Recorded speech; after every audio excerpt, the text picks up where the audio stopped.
ஸ்தோத்திரம் ஆண்டவரே. Thank you Lord. ஆண்டவரே, இந்த நாளிலும் எங்களோட நீர் பேசும்படியா நாங்கள் ஜெபிக்கிறோம்.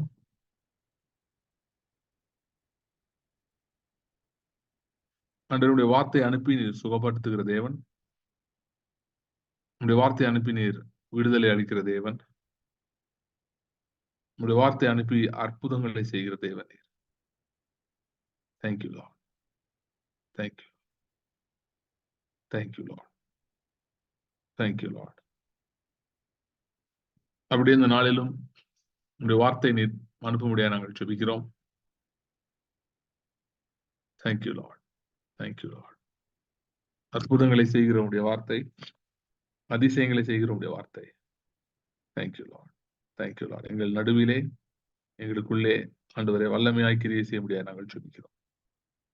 Thank you Lord. Thank you Lord. Thank you Lord. Thank you Lord.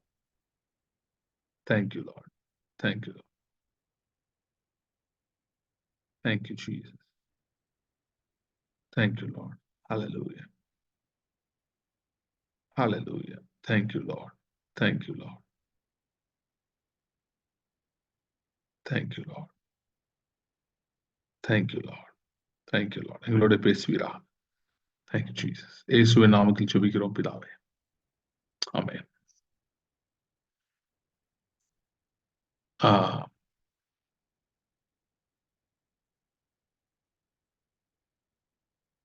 எபேசியர் 6ஆம் அதிகாரத்துல நம்ம பார்த்துட்டு இருக்கோம். அது கொஞ்சம் கண்டினியூ பண்ணலாம். எபேசியர் 6:10 இருந்து வாசிங்க. Ephesians chapter 6 verse 10 onwards. கடைசியாக என் சகோதரரே, கர்த்தரிலும் அவருடைய சத்துவத்தின் வல்லமையிலும் பலப்படுங்கள். நீங்கள் பிசாசின் தந்திரங்களோடு எதிர்த்து நிற்க திராணியுள்ளவர்களாகும்படி தேவனுடைய சர்வாயுத வர்க்கத்தையும் தரித்துக் கொள்ளுங்கள். ஏனெனில் மாம்சத்தோடும் இரத்தத்தோடும் அல்ல, துரைத்தனங்களோடும் அதிகாரங்களோடும் பிரபஞ்சத்தின் அந்தகார லோகாதிபதிகளோடும் வான மண்டலங்களில் உள்ள பொல்லாத ஆவிகளின் சேனைகளோடும் நமக்கு போராட்டம் உண்டு. ஆகையால் தீங்கு நாளிலே அவைகளை நீங்கள் எதிர்க்கவும் சகலத்தையும் செய்து முடித்தவர்களாய் நிற்கவும் திராணியுள்ளவர்களாகும்படிக்கு தேவனுடைய சர்வாயுத வர்க்கத்தையும் எடுத்துக்கொள்ளுங்கள். சத்தியம் என்னும் கச்சையை உங்கள் அறையில் கட்டினவர்களாயும், நீதி என்னும் மார்க்கவசத்தை தரித்தவர்களாயும், சமாதானத்தின் சுவிசேஷத்திற்குரிய ஆயத்தம் என்னும் பாதரட்சையை கால்களிலே தொடுத்தவர்களாயும், பொல்லாங்கன் எய்யும் அக்கினியாஸ்திரங்களை எல்லாம் அவித்து போடத்தக்கதாய் எல்லாவற்றிற்கும் மேலாக விசுவாசம் என்னும் கேடகத்தை பிடித்து கொண்டவர்களாயும் நில்லுங்கள். இரட்சண்யம் என்னும் தலைச்சீராவையும் தேவ வசனமாகிய ஆவியின் பட்டயத்தையும் எடுத்துக்கொள்ளுங்கள்.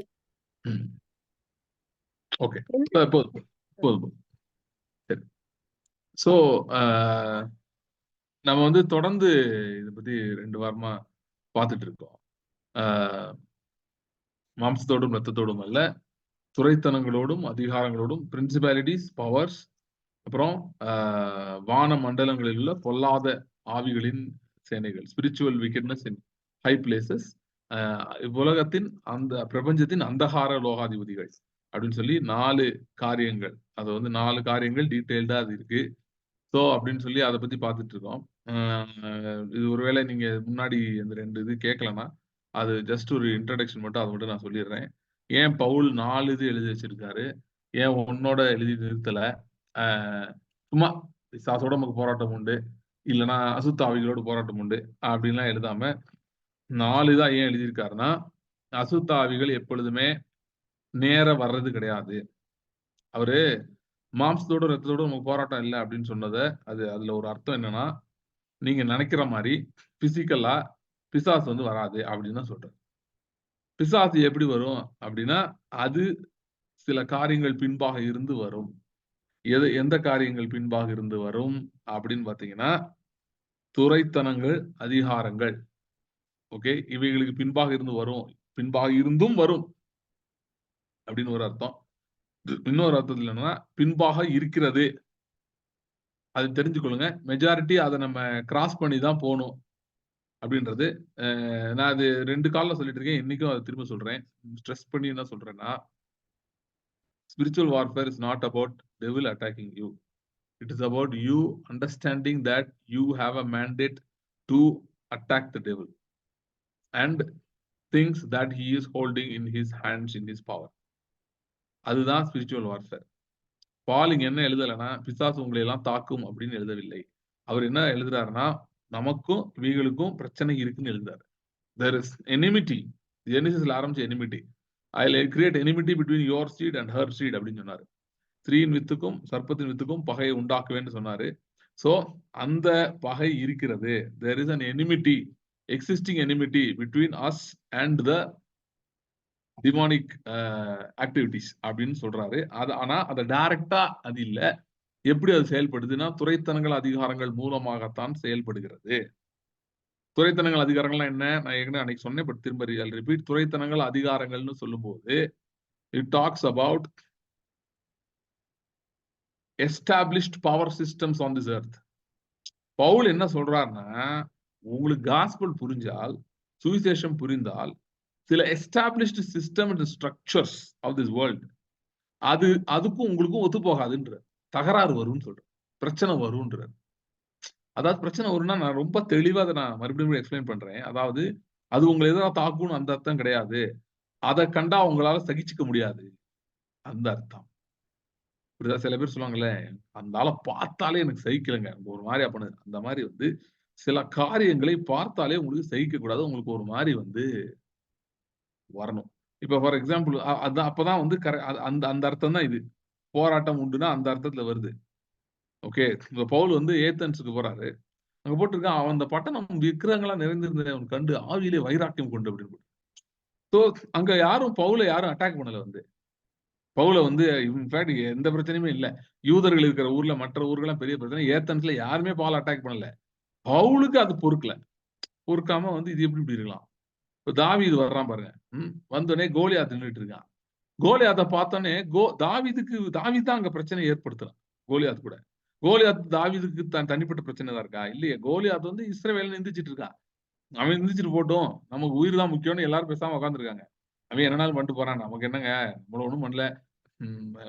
மொத்தமா தான் இஸ்ரேல் தானே கலாய்க்கிறான் அப்படின்னு சொல்லி பேர் சொல்லி கலாய்ச்சா சவுலே அதையும் கண்டுக்கல.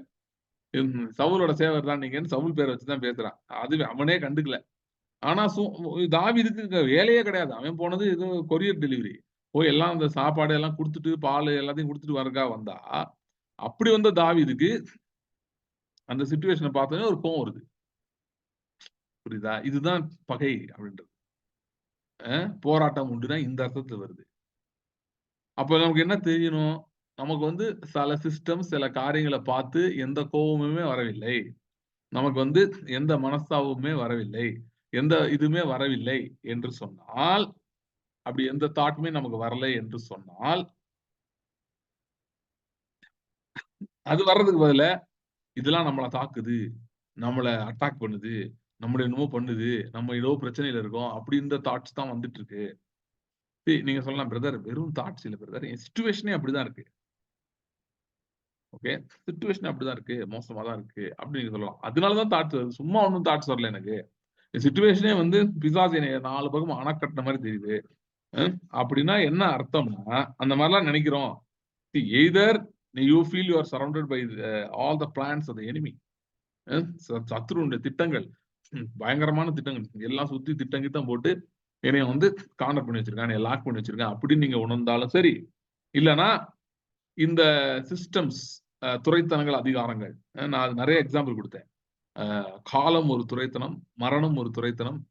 இதெல்லாம் establish powers on this earth which everybody respects. இதுக்கு எதிராக தான் நமக்கு யுத்தமே இருக்குன்னு தான் பவுல் எழுதுறாரு. So financial loss, systems of this world. Okay, financial loss அப்படின்னு சொல்லும்போது நான் சொல்றது எப்படி சொல்லிட்டு இருக்கேன்னா, நாம் முன்னேற முடியாதபடி சில காரியங்கள் இருக்குன்னு சொல்றோம் பார்த்தீங்களா. நம்மளாம் முன்னேற முடியாது பிரதர், ஏன்னா இதுக்கு இந்த தடை இருக்கு. சில பேர் சொல்றாங்க, பிரதர் நான் வந்து ஒரு மோசமான ஒரு கேஸ்ட்ல இருந்து வந்திருக்கேன், தாழ்த்தப்பட்ட ஒரு பேக்ரவுண்ட் வந்திருக்கேன். மோசமான கேஸ்ட்னா தாழ்த்தப்பட்ட, பயங்கர நசுக்கப்பட்ட பேக்ரவுண்ட்ல இருந்து வந்திருக்கேன், நான்லாம் முன்னேறதுக்கு வாய்ப்பே இல்லை, சமுதாயத்துல அதுக்கான வழியே இல்லை அப்படின்றாங்க. சில பேர் சொல்றாங்க, இல்ல நான் பினான்சியலி ரொம்ப பேக்ரவுண்ட், புவர் பேக்ரவுண்ட் வந்திருக்கேன், இந்த சிச்சுவேஷன்ல இருந்துட்டு இதுக்கு இந்த இடத்துக்குலாம் போக முடியாது, அப்படிலாம் தடைகள் இருக்கு, சமுதாயத்துல நிறைய தடைகள் இருக்கு. அப்படி மீறி ஒருத்தன் வந்தாலும் அவன் இப்படியே கீழே தள்ளி விட்டுருவாங்க. இப்படி வந்து லிமிடேஷன்ஸ் நிறைய இருக்கு அப்படிலாம் சொல்றாங்கல்ல, அதை சொல்றேன். அது பினான்சியலா இருக்கலாம், கல்ச்சுரலா இருக்கலாம், பொலிட்டிக்கலா இருக்கலாம், ரிலீஜியஸா இருக்கலாம். பல விதமான துறைத்தனங்கள் இந்த பூமியை ஆளுகிறது. தாட்ஸ் இப்படிதான் யோசிக்கணும், இப்படிதான் சிந்திக்கணும் அப்படின்னு சொல்லி நம்மை நம்மை வந்து ஆட்டி படைக்குது. ஃபார் எக்ஸாம்பிள் டெமோக்ரஸி இஸ் துறைத்தனம். எனக்கு பிடிச்ச சப்ஜெக்ட், அதனால அந்த எக்ஸாம்பிள் எடுத்துக்கிறேன். டெமோக்ரஸி இஸ் துறைத்தனம். ஒரு காலத்துல என்ன பண்ணாங்கன்னா, எல்லா ஒரு நாட்டை பிடிக்கணும்னா அங்க இருக்கிற நிறைய பேரை கொன்னுட்டு பிடிக்கலாம். அப்படிதான் நாட்டை பிடிப்பாங்க. இப்ப எப்படின்னா மாத்திட்டாங்க. ஆளெல்லாம் கொல்றது இல்ல, அவங்க மைண்டை என்ஸ்லேவ் பண்றது, பண்ணி ஓவர் கம் பண்றது. சோ இப்ப வந்து ஒருத்தர் வந்து துறைத்தனம்னா என்ன அப்படின்னா, the laws and the rules of the system of the game, இந்த கேம் உடைய ரூல்ஸ் புரிஞ்சுக்கோ அப்படிலாம் சொல்றாங்களா, அதுதான் துறைத்தனம். சோ இப்ப வந்து ஒருத்தர் எப்படி எலெக்ஷன்ல ஜெயிக்க முடியும்? ஏங்க ஒரு நார்மல் ஆள் வந்து ஏன் போய் எலெக்ஷன்ல போய் நின்று ஜெயிக்க முடியும் நம்ப மாட்டாரு. ஏன்னா அவருக்கு தெரியும் எனக்கு நிறைய பிரச்சனைகள் இருக்கு. என்ன, உங்களுக்கு நிறைய பணம் இருக்கணும், உங்களுக்கு நிறைய கான்டாக்ட்ஸ் தெரிஞ்சுக்கணும், அதுக்கு மேல உங்களுக்கு வந்து சில திறமைகள் இருக்கணும், சில சில காரியங்கள் சில விதமா பேச தெரியணும், சில விஷயங்களை செய்ய தெரியணும், இப்படிலாம் நிறைய இருக்கு, எனக்கு இதெல்லாம் இல்ல அப்படின்னு. சோ இப்படிலாம் செஞ்சாதான் போக முடியும், இப்படிலாம் பண்ணாதான் போக முடியும் அப்படின்னு அந்த லாஸ் அண்ட் சிஸ்டம்ஸ் இருக்கு பாத்தீங்களா, இதுதான் துறைத்தனம். ஓகே, சோ ஒரு விசுவாசியா இருக்கிறவன், ஒரு உண்மையிலே கர்த்தரை அறிந்தவன், உண்மையிலேயே அவரோடு வாழ்கிறவன் ஒருவன், கர்த்தருடைய வார்த்தை அவனுக்குள்ளே இருக்கிறது, அவரோட வார்த்தையில் அவன் நிலைத்திருக்கிறான். அப்படிப்பட்ட ஒருவனுக்கு வந்து பாத்தீங்கன்னா கண்டினியூஸா அப்படி வாழ்ந்து கொண்டிருக்கும் போது அவனுக்கு இந்த உலகத்துக்கு ஒத்த வேஷம் தரிக்க பிடிக்காது. உலகத்துக்கு ஒத்த வேஷம்னா என்னன்னா, இந்த துறைத்தனங்கள் அதிகாரங்கள் எல்லாம் ஒண்ணும் செய்ய முடியாது, இவைகளோடு ஒன்றிதான் வாழ வேண்டும். நீங்க அப்படி இருக்கிற மாதிரி உங்களுக்கு தோணலாம். உங்க லைஃப் அப்படிதானே இருக்கு, இது என்ன தோணணும்னு வேற சொல்றீங்க? அப்படிதான் இருக்கு, லைஃப் அப்படிதான் இருக்கு. இந்த காரியங்கள் கூட அனுசரிச்சு இறங்கி போய் இப்படி போனாதான் வாழ முடியும், இல்லைன்னா வந்து முடியாது, அப்படிதான் இருக்கு நீங்க சொல்லலாம், தப்பு இல்ல, அப்படி சிச்சுவேஷன் நீங்க இருக்கலாம் இதுலவு. ஆனால் ஒன்று சொல்றேன், கர்த்தருடைய வார்த்தையை நீங்கள் தியானிக்க ஆரம்பிப்பீர்கள் என்று சொன்னார், கர்த்தருடைய வார்த்தை உங்களுக்குள்ளே போக ஆரம்பிக்கும் என்று சொன்னார். ஒரு காரியம் எனக்கு தெரியும் உறுதியா, அது என்ன அப்படின்னா, உங்கள் இருதயத்திலே நீங்கள் இந்த சூழ்நிலைகளை இந்த இந்த காரியங்களை முதலாவது வெறுக்க ஆரம்பிப்பீர்கள். இந்த லிமிடேஷன்ஸ் வெறுக்க, இது பார்த்து பயப்பட மாட்டீங்க, இதுலதான் இருக்கணும்னு நினைக்க மாட்டீங்க, நீங்கள் இதை வெறுக்க ஆரம்பிப்பீர்கள். சரி, நான் சொல்ற வேர்ட்ஸ் கரெக்டா புரிஞ்சுக்கோங்க. நீங்கள் இவைகளை வெறுக்க வேண்டும் என்று சொல்லவில்லை, வெறுக்க ஆரம்பிப்பீர்கள் என்று சொல்லுகிறேன். I'm not saying you should hate them, I'm saying you will hate them provided the word gets into you. Okay, வார்த்தை உங்களுக்குள்ளே போகும்போது, சரியா? சோ வார்த்தை உங்களுக்குள்ளே போகும்போது அது என்ன செய்கிறது என்று சொன்னால், உங்கள் கண்களை திறக்க ஆரம்பிக்கிறது. The entrance of your word produces light. The entrance of your word produces light. The entrance of your word produces light. உங்களுடைய வார்த்தையின் பிரவேசம் வெளிச்சத்தை உண்டாக்குகிறது. உங்களுடைய வார்த்தையின் பிரவேசம் வெளிச்சத்தை உண்டாக்குகிறது. இன்னைக்கு நிறைய பேர் வந்து நான் இந்த சிச்சுவேஷன்ல இருக்கேன், எனக்கு ரொம்ப டைட்டா இருக்கு, என்னால மேற்கொள்ள முடியல, நான் தோத்துருவேன் அப்படின்னு நம்ம சொல்றோம் என்று சொன்னால் என்ன அர்த்தம் என்று சொன்னால், வார்த்தையின் வெளிச்சம் உண்டாகவில்லை என்று அர்த்தம். ஓகே, ஒரே நிமிஷம், யாரோ கால் பண்றாங்க, கட் பண்ணி விட்டு.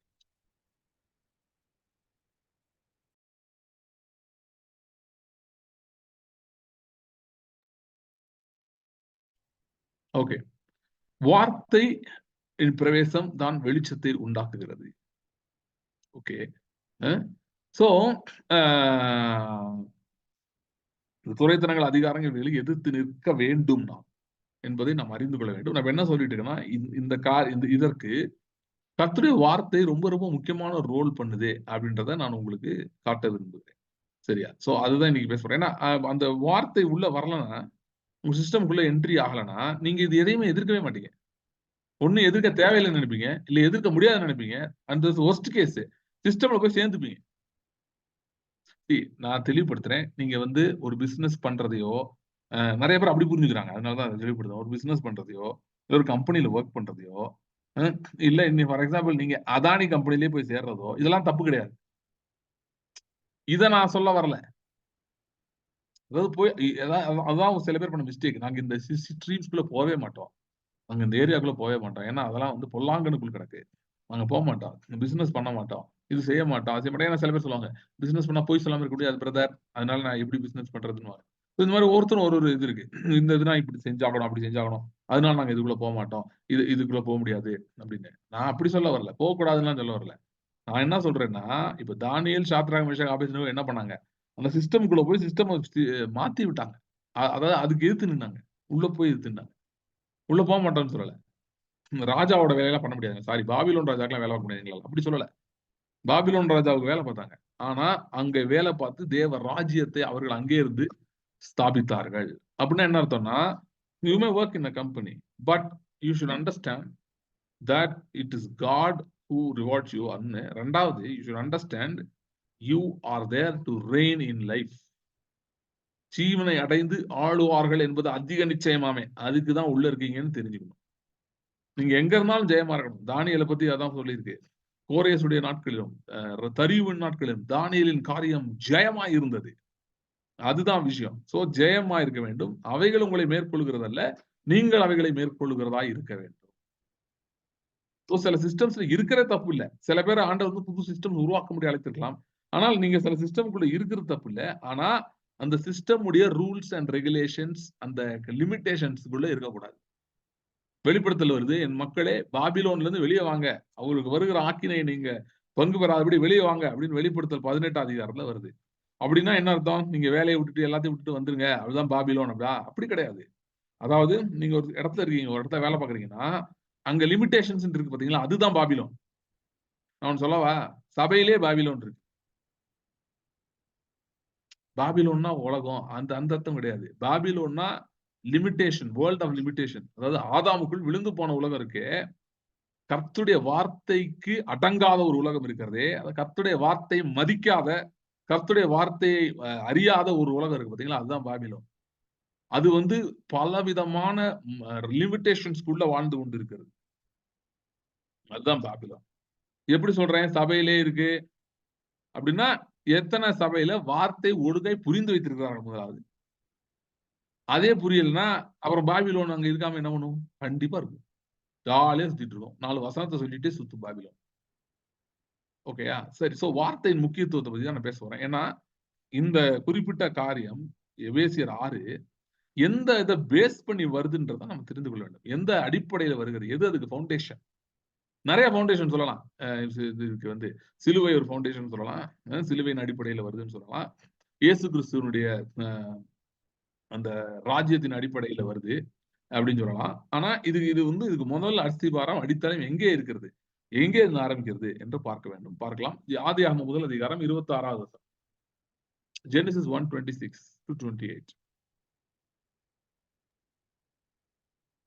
பின்பு தேவன், நமது சாயலாகவும் நமது ரூபத்தின்படியேயும் மனுஷனை உண்டாக்குவோமாக. அவர்கள் சமுத்திரத்தின் மச்சங்களையும் ஆகாயத்து பறவைகளையும் மிருக ஜீவன்களையும் பூமி அனைத்தையும் பூமியின் மேல் ஊறும் சகல பிராணிகளையும் ஆளக்கடவர்கள் என்றார். தேவன் தம்முடைய சாயலாக மனுஷனை சிருஷ்டித்தார். அவனை தேவ சாயலாகவே சிருஷ்டித்தார். ஆணும் பெண்ணுமாக அவர்களை சிருஷ்டித்தார். பின்பு தேவன் அவர்களை நோக்கி, நீங்கள் பலுகி பெருகி பூமியை நிரப்பி அதை கீழ்ப்படுத்தி சமுத்திரத்தின் மச்சங்களையும் ஆகாயத்து பறவைகளையும் பூமியின் மேல் நடமாடுகிற சகல ஜீவ ஜந்துக்களையும் ஆண்டு கொள்ளுங்கள் என்று சொல்லி தேவன் அவர்களை ஆசீர்வதித்தார். நான் ஒரு கேள்வி கேட்கிறேன், கரெக்டா பதில் சொல்லுங்க. தேவன் நிறைய பேர் வந்து தியாலஜிக்கல் எரர் வந்து எங்க ஆரம்பிக்குது? ஃபர்ஸ்ட் இன்ஸ்ட்ரக்ஷன் ஆடம் கொடுத்தது, நன்மை தீமை விஷயத்துல இருந்து சாப்பிடக்கூடாது. அதுதான் ஃபர்ஸ்ட் இன்ஸ்ட்ரக்ஷன் நினைக்கிறது தான் தியாலஜிக்கல் எரர்.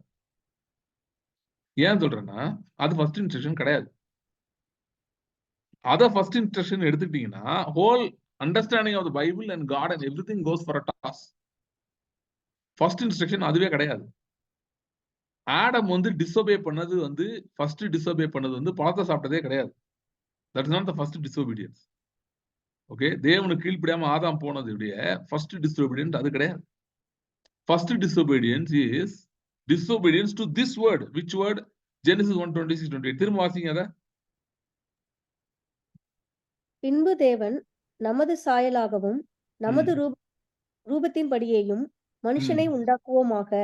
அவர்கள் சமுத்திரத்தின் மச்சங்களையும் ஆகாயத்து பறவைகளையும் மிருக ஜீவன்களையும் பூமி அனைத்தையும் பூமியின் மேல் ஊறும் சகல பிராணிகளையும் ஆளக்கடவர்கள் என்றார். தேவன் தம்முடைய சாயலாக மனுஷனை சிருஷ்டித்தார், அவனை தேவ சாயலாகவே சிருஷ்டித்தார்.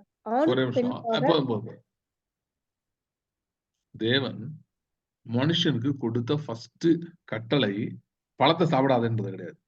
அது அப்புறம் 2வது தான் வருது.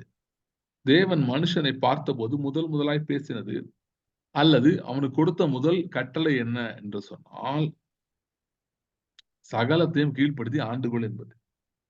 அந்த சகலத்தையும் கீழ்ப்படுத்தி ஆண்டுகொள் அப்படின்ற இந்த லிஸ்ட்ல வர்றதுல பாத்தீங்கன்னா நிறைய வருது. அதுல ஒண்ணு வருது, பூமியின் மேல் ஊறும் சகல பிராணிகள்.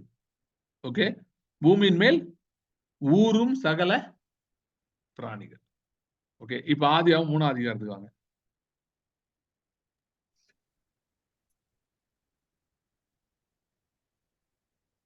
எந்த வசனம்? 1ல இருந்து வாசி. தேவனாகிய கர்த்தர் உண்டாக்கின சகல காட்டு ஜீவன்களை பார்க்கிலும் சர்ப்பமானது தந்திரமுள்ளதாய் இருந்தது. எது தந்திரமுள்ளதா இருந்துச்சு? சர்ப்பம் தந்திரமுள்ளதாய் இருந்தது. சர்ப்பம் எந்த கேட்டகரியில வரும்?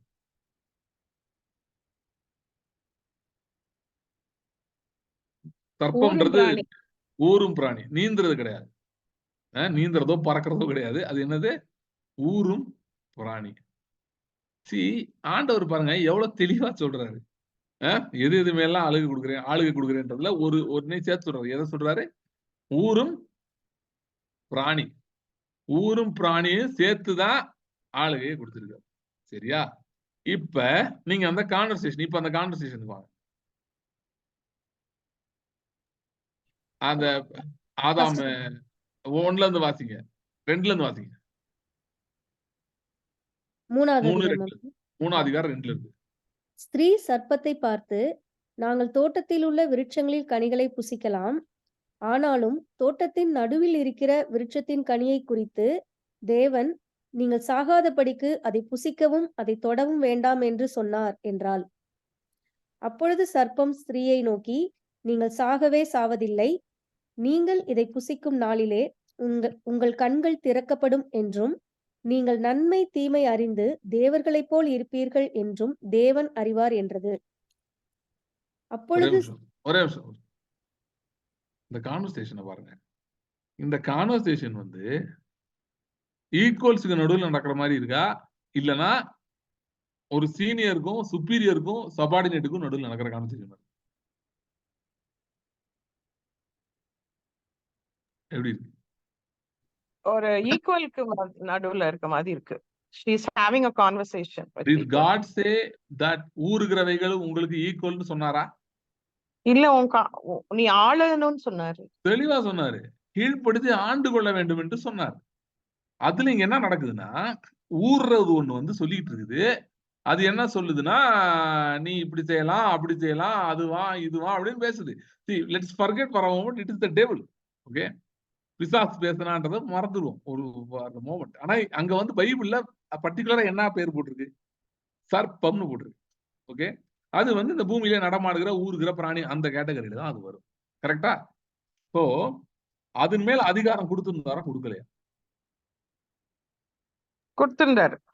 Adam and Eve, they were supposed to only talk to God because God alone was their equal. There was no equal for them. This is the word of God. புரியுதா? அவங்களுக்கு கர்த்தருடைய வார்த்தை என்ன? அவங்க ஃபர்ஸ்ட் எரர், அவங்க பண்ண எரரே கர்த்தருடைய வார்த்தையை விட்டதுதான் எரர். பழத்தை சாப்பிட்டாதான் இட் கம்ஸ் மச் லேட்டா. நம்ம எப்பயுமே நம்முடைய அவிசுவாச கிரியைகள் அதெல்லாம் கடைசியில தான் வருது. அது தப்பு கிடையாது. எரர் எங்க முதவே ஆரம்பிச்சிச்சு. Error began when we start giving importance, when we started listening to some things, okay, which over which we have jurisdiction, we have authority and dominion. Okay, அதாவது ஏன் அதை மறந்தோம் என்று சொன்னால், கர்த்தர் சொன்ன வார்த்தை இருதயத்துல இல்லைன்னா மறந்துவிடும். அதனாலதான் பாருங்க, ராஜ்யத்தின் வசனம் விழுது. ராஜ்யத்தின் வசனம் என்ன சொல்லுது? ஆளுகை பற்றி பேசுகிறது. நாம் தேவனுடைய புத்திரர் என்பதை பேசுகிறது. நாம் ஆளுகை செய்ய எப்படி அழைக்கப்பட்டுகிறோம்ன்றதை பேசுது. அப்ப சத்ருவானன் வந்து எதை திருட வரான்? ஃபர்ஸ்ட் வார்த்தையை திருட வரான். ஏன் வார்த்தை திருட வரான் அப்படின்னா, வார்த்தையை திருடி விட்டான் என்று சொன்னால், நீங்கள் ஆளுகை செய்கிறவர்கள் இல்ல, நீங்களும் உங்க சிச்சுவேஷனும் ஈக்குவல்னு நினைக்க ஆரம்பிச்சிருக்கீங்க. Okay, once you don't have the word of dominion in your heart, once it's stolen from your heart, you will start thinking that you and your problems are equals, and so in some cases you will feel that they are superior than you. The world is superior than you. எப்பெல்லாம் சொல்றேன் inferiority complex உங்களுக்கு வருதோ, ஒரு காரியங்களை குறித்து சில காரியங்கள் குறித்து பயம் வருதோ, time to urgently dive into the word of God. ஏன்னா you should know word has been stolen. இல்லனா ஃபியர் வராது. இதுல டயக்னோசிஸ் ஒரு முக்கியமான ஸ்பிரிச்சுவல் மெடிக்கல் டயக்னோசிஸ் மாதிரி. whenever you see fear, okay, coming near you, or forget fear, when you are even feeling that this problem is not obeying me, the situation is not obeying me, நான் சொன்னா கேட்க மாட்டேங்குது, நான் ஒன்னு சொல்றேன் அது ஒன்னு செய்யுது, நான் சொல்றதுக்கு ஆப்போசிட்டா நடக்குது அப்படின்னு நினைக்கிறீங்களோ, இல்லனா இல்ல அது என்னை மேற்கொண்டுருச்சுன்னு நினைக்கிறீங்களோ, நான் அண்டர் த பஸ், இந்த சூழ்நிலை இந்த பிரச்சனைகள்லாம் என் மேல தலையேறி உட்காந்துருக்கு, சூழ்நிலை பிரச்சனை மட்டும் இல்ல, நான் சொன்ன மாதிரி துறைத்தனங்கள் அதிகாரங்கள் அவைகள் தான் பிரச்சனைகளை ஏற்படுத்துகிறது. இப்ப விசா கிடைக்காது அப்படின்றாங்க, அப்புறம் வந்து உங்களுக்கு இந்த ஜாப் கிடைக்காதுன்றாங்க, உங்களுக்கு இந்த இன்கிரிமெண்ட் வராதுன்றாங்க, இல்ல நீங்க இந்த வீடெல்லாம் கட்ட முடியாதுன்றாங்க, இதை செய்ய முடியாது அது செய்ய முடியாது, இந்த மாதிரி பிரச்சனை இருக்கு அந்த மாதிரி பிரச்சனை இருக்குன்றாங்க, இல்ல ஈவன் மிரக்கிள்ஸ் வந்து இதெல்லாம் நடக்காது, இந்த மாதிரி அற்புதங்கள்லாம் இப்பெல்லாம் நடக்காது, அதெல்லாம் முன்னாடி நடந்துச்சு இப்பெல்லாம் கஷ்டம், அப்படி எண்ணங்கள் நமக்கு இப்படி நடக்கும். சோ இப்படிப்பட்ட பலவிதமான எண்ணங்கள், இந்த மாதிரி எண்ணங்கள்லாம் சுத்திக்கிட்டு இருக்கு. இல்லைன்னா மனுஷருடைய உதவியோ மனுஷர் தயவும் நாடி நீங்க வாழ ஆரம்பிச்சிட்டீங்க, அந்த இடத்துக்கு வந்துட்டீங்க, இப்படிலாம் நடந்துட்டு இருக்கு அப்படின்னு சொன்னா என்ன அர்த்தம்னா, வார்த்தை எங்கேயோ, வார்த்தைனா ஆளுகையின் வார்த்தை, ஆதாம் ஏவாள் தவற விட்டது போல நாமும் எங்கேயோ விட்டுட்டோம்னு அர்த்தம். இயேசு கிறிஸ்துவ 12 வயசுல பண்டிகை கூட்டிட்டு வரும்போது அவரே மறந்து விட்டுட்டு வந்துட்டாங்க. அந்த மாதிரிதான் நிறைய பேருக்கு என்ன ஆயிருதுன்னா, பண்டிகைக்கு போற மாதிரி நல்லாதான் போகுது எல்லாம், திடீர்னு மாதிரி வார்த்தையை காணா போயிருது. ஏன்னா we should understand there is somebody who is coming to steal the word. It's not like ஏதோ ஆட்டோமேட்டிக்கா காணாம போயிருச்சுன்னு கிடையாது, அது தெரியாம எங்கேயோ போயிருச்சு இல்ல, நல்லா தெரியும். சத்ருவானவன் வசனத்தை திருடி போட வருகிறான். ஒருவேளை வசனத்தை திருடி போட முடியலன்னா அவன் என்ன பண்ணுவான்? அடுத்து அந்த ஓமையில வாசிக்கிறோம்ல, முள்ளையும் கல்லையும் கொண்டு வந்து போடுவான். ஓகே, அப்படின்னா என்ன? முள் போல சில சூழ்நிலைகள், வேதனையான சூழ்நிலைகள், எங்க பார்த்தாலும் ஏதோ ஒரு விதமான வலியும் வேதனையும் வந்து கொண்டே இருக்கிறது, அப்படிப்பட்ட சூழ்நிலையை கொண்டு வந்து போடுவான். சில இடத்துல என்ன பண்றான்? கல்ல போடுறான். கல்லான இடம், பற்பாறையான இடம். கற்பாறையான இடம்னா என்னன்னா ட்ரைனஸ், ஒண்ணுமே நடக்க மாட்டேங்குது, அப்படியே ஸ்டக் ஆகி நிக்குது, மூவே ஆக மாட்டேங்குது. இப்படிப்பட்ட சூழ்நிலைகளை கொண்டு வருகிறான். கொண்டு வந்து நம்மளை என்ன நம்ப வைக்கிறான்னா, பாத்தியா சூழ்நிலை தான் பவர்ஃபுல், கர்த்தருடைய வார்த்தை பவர்ஃபுல் கிடையாது, அதாவது நீ பவர்ஃபுல் கிடையாது. ஏன்னா கர்த்தருடைய வார்த்தை சொல்லுது நீ பவர்ஃபுல் சொல்லுது, நீ பவர்ஃபுல் கிடையாது. சோ கர்த்தருடைய வார்த்தை பவர்ஃபுல் கிடையாது. ஆக மொத்தம் சூழ்நிலை தான் பவர்ஃபுல், இல்ல துறைத்தனங்கள் அதிகாரங்கள் தான் பவர்ஃபுல். நீ எவ்வளவு ஜெபம் பண்ண, அவங்களுக்கு ஒண்ணும் நடக்கலையே, உனக்கு ஒண்ணும் நடக்கலையே, இந்த மாதிரி ஃபெயில் ஆயிடுச்சே, இப்படி ஆயிடுச்சே, அப்படி ஆயிடுச்சே. துறைத்தனம் பேசுகிறது என்று புரிந்து கொள்ள வேண்டும். ஏன்னா துறைத்தனத்துக்கு பின்பாக அசுத்த வல்லமைகள், பிரபஞ்சத்தின் அந்தகார லோகாதிபதி, நான் சொன்னேன் டாக்டரின்ஸ், அவைகள் பேசிக் கொண்டிருக்கு. டைம் அப்படின்றது எவ்வளவு ஒரு பெரிய ஒரு நெகட்டிவ் ஃபோர்ஸ் அப்படின்னு பாத்தீங்கன்னா, ஒரு வசனத்தை வாசிக்கிறேன் பாருங்க, தியாலஜிக்கலி, அதாவது கிறிஸ்டியன் ஆங்கிள்ஸ்ல இது ஒரு துறைத்தனமா எப்படி உட்கார்ந்து ஆட்டி படைக்குதுன்றத உங்களுக்கு ஒண்ணு காட்டுறேன் பாருங்க. 1 கொரிந்தியர் 15 அதிகாரம்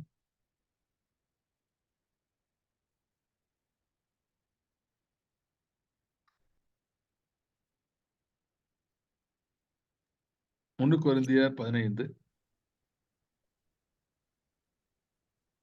எந்த வசனம் இது? சொல்றேன்.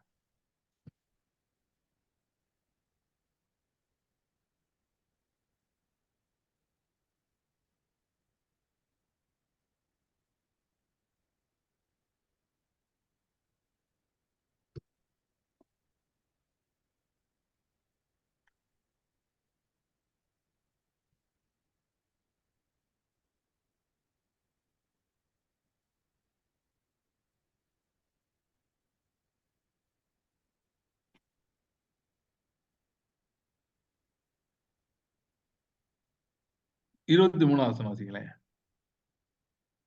அவனவன் தன் தன் வரிசையிலே உயிர்ப்பிக்கப்படுவான், முதற் பலனானவர் கிறிஸ்து. ம். பின்பு அவர் வருகையில் அவருடையவர்கள் உயிர்ப்பிக்கப்படுவார்கள். ம். அதன் இப்ப இங்க ஒரு பின்பு வாசிங்க. அதன் பின்பு முடிவு உண்டாகும். ஓகே. அப்பொழுது அவர் சகல துரைத்தனத்தையும் சகல அதிகாரத்தையும் வல்லமையையும் பரிகரித்து தேவனும் பிதாவுமாய் இருக்கிறவருக்கு ராஜ்யத்தை ஒப்புக் கொடுப்பார். எல்லா See, சத்துரு சரி வாத்துருங்க. நல்ல வசனம் எல்லா தான். சத்துருக்களையும் தமது பாதத்திற்கு கீழாக்கி போடும் வரைக்கும் அவர் ஆளுகை செய்ய வேண்டியது. பரிகரிக்கப்படும் கடைசி சத்துரு மரணம். ஓகே. சோ இந்த மாதிரி சகல துரைத்தனங்களையும் அதிகாரத்தையும் கீழ்ப்படுத்துவாரு அப்படி இப்படின்னு வருதா? ஓகே. சோ இப்ப இத படிச்ச உடனே ஃபர்ஸ்ட் இஷ்யூ என்ன வருது அப்படின்னா, என்ன சொல்றாங்க இங்க பாருங்க எப்படி போட்டிருக்கு அப்படின்னா, இது எல்லாத்தையும் இயேசு செய்வார்னு போட்டிருக்கு. ஓகே, அப்படிதானே போட்டிருக்கு. செய்வார்னு போட்டிருக்கு. சோ அப்ப இதெல்லாம் எப்ப நடக்கும்?